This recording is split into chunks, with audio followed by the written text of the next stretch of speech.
Kumusta mga Lods at welcome back sa channel ko. Handa akong tulungan kayo sa inyong biyahe sa labas ng bansa.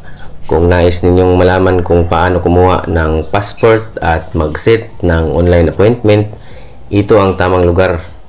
Sa aking video ngayon, ituturo ko sa inyo ang step-by-step process kung paano makakuha ng inyong passport ng mabilis. Kaya huwag nang mag-alinlangan na mag-subscribe sa aking channel. I-click na rin ang notification bell. Huwag palampasin ang pagkakataon na makakuha ng inyong passport. Simulan na tayo mga Lods. Una ay pumunta pa rin sa mga search engine na ginagamit ninyo. Laptop man yan or cellphone, at i-type ang passport.gov.ph. Pagkatapos nito ay mapupunta na kayo dito sa Passport Appointment System. I-click nyo lang ang Schedule an Appointment at ito na po ang lalabas. Kailangang basahin nyo po ang reminder na ito na nagsasabing dapat daw ay Google or Yahoo email accounts lang ang gagamitin sa pag-set ng appointment para hindi po kayo magkaroon ng problema. Dito naman sa baba, may makikita kayong terms and condition na nagsasabing hindi refundable ang pagbabayad sa e-payment system, at kung agree naman kayo sa lahat ng ito, ay i-click lang ang box katabi ng by proceeding with this application. Tapos pumili lang sa dalawa kung individual appointment or group appointment, tapos i-click lang ang napili mong appointment. Tapos mapupunta na kayo dito sa individual appointment site location. Yung ibang area dito ay may naka-fill in na, kaya ang kailangan nyo na lang i-fill up ay yung blanco na may asterisk na pula tulad nitong site. I-click nyo lang yan at dito nyo lang hahanapin yung DFA office na pinakamalapit sa inyo. Pero paalala po na ang iba po dito ay may nakalagay na renewal only. Hindi po kayo pwedeng magpa-appointment sa mga DFA office na yan kung first time nyo pa pong kukuha ng passport. Kung nakahanap na kayo ng DFA office, ay i-click lang po ito at automatic na pong lalabas ang kanilang office name, office address at contact number.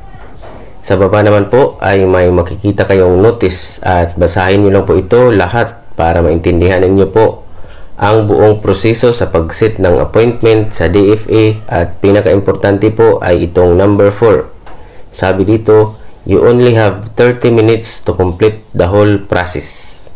Kaya dapat handa na ang lahat para sa pag-fill up mo ng mga kinakailangang information na hihingi nila.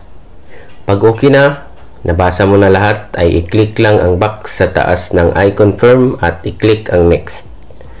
Mapupunta naman kayo dito sa individual appointment date and time. Dito nyo po isiset kung anong pizza at anong oras kayo available na makakapunta sa DFA office na pinili ninyo. Tandaan po na yung mga kulay red na mga dates ay hindi na po yan available. Yung mga kulay gray na lang po ang available. Pag nakapili ka na ng pizza, ay automatic na pong lalabas ang mga available na oras. Piliin lang ang oras na bakante kayo at i-click ang I'm not a robot at pati na rin ang next. Tapos ay mapupunta na kayo dito sa warning na nagsasabing dapat tama lahat ng pag-fill up nyo ng mga information, dahil kung may mali man ay hindi na po nila ito pwedeng ma-edit sa DFA office. Kahit nandun na kayo ay pauuwin lang kayo at gagawa ulit kayo ng panibagong appointment. Pag okay na ay i-check lang ang box katabi ng I agree, at sa baba naman ay maglalagay na kayo ng phone number at mobile number. Kung wala kayong phone number ay okay lang yan, optional naman yan, pero ang mobile number ay hindi po pwedeng blanco. Kailangan mo yang lagyan. Kung napapansin ninyo yung area na may asterisk na pula, hindi yan pwedeng iwan na blanco. Tapos ay maglalagay na kayo ng email address at siguraduhin po na active yung inyong email address, dahil magsisend po sila ng email sa inyo. Sa baba naman ay yung inyong mga personal information na kailangang fill upan.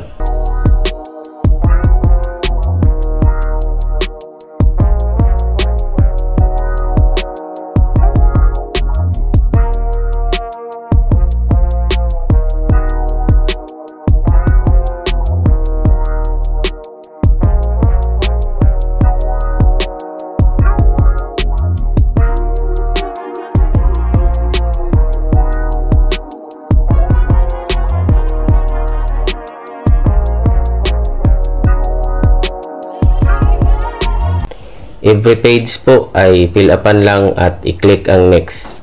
Sundan nyo lang po itong video para mabilis po tayo.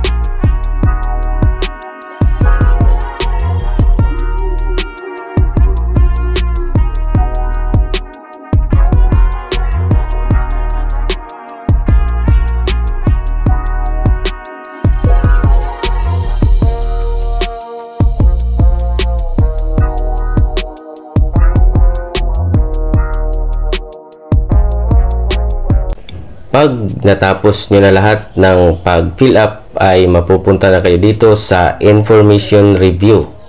Bibigyan kayo ng pagkakataong i-check lahat ng information ninyo kung tama lahat or may mali. Kung may area man na nagkamali kayo kahit spelling lang ay i-click nyo lang itong edit dito sa taas. Pero kung tama naman lahat ay punta na kayo sa baba at i-check lang itong box tabi ng I'm not a robot. Pati na rin itong box tabi ng I'm aware at i-click ang confirm. Tapos mapupunta na kayo dito sa pagpili ng processing type. Ang regular processing na medyo mura lang pero medyo matagal ang proseso. Pero kung nagmamadali kayo ay pwede rin ang special processing pero medyo may kamahalan ng konti. Tapos ay pipili na kayo ng payment method. Kayo na po ang bahala kung alin sa tatlo ang komportable kayong magbayad. Tapos ay pipili na kayo kung paano ninyo kukunin yung passport ninyo. Kung pipick upin nyo lang or ipapadeliver sa bahay ninyo. Kung ipapadeliver ninyo ay may charge po siya sa courier at matagal siya ng konti. Kaya kung nagmamadali kayo ay pick upin nyo na lang sa DFA office. Kung nakapili na kayo ay mapupunta na kayo dito sa summary. Kung okay na kayo sa babayaran ninyo ay i-click lang po ang Pay Now. Tapos ay mapupunta naman kayo dito sa reminders. Basahin lang po lahat at kung okay na sa inyo ay i-check lang ang agree at i-click ang proceed to payment. Take note po na may additional 50 pesos na po na convenience fee kung magbabayad kayo sa alinmang bayad center na nasa baba. Kung okay na sa inyo at gusto nyong magpatuloy ay i-click lang ang confirm. Tapos may matatanggap na kayong email na payment reference number. Ito po yung ipapakita ninyo kapag kayo ay magbabayad na. Tandaan po na kailangan ninyo itong mabayaran within 24 hours para maipagpatuloy ninyo ang inyong appointment at pagkuha ng passport. Ito naman po ang mga requirements sa pagkuha ng passport. So, titingnan po natin. Iisa-isahin lang po natin ito. Original and photocopy of PSE or NSO birth certificate. Original and photocopy of one valid government issued ID. Back-to-back po yan. At all email documents. Pagkatapos nyo kasing magbayad, gamit yung reference number na in-email sa inyo, ay may matatanggap ulit kayong email na mga documents. Kailangan nyo po itong ipaprint at dalhin sa DFA office pag pumunta na kayo doon. So yun po lahat ang proseso sa pag-set ng online appointment sa pagkuha ng passport at pati na rin po ang mga requirements.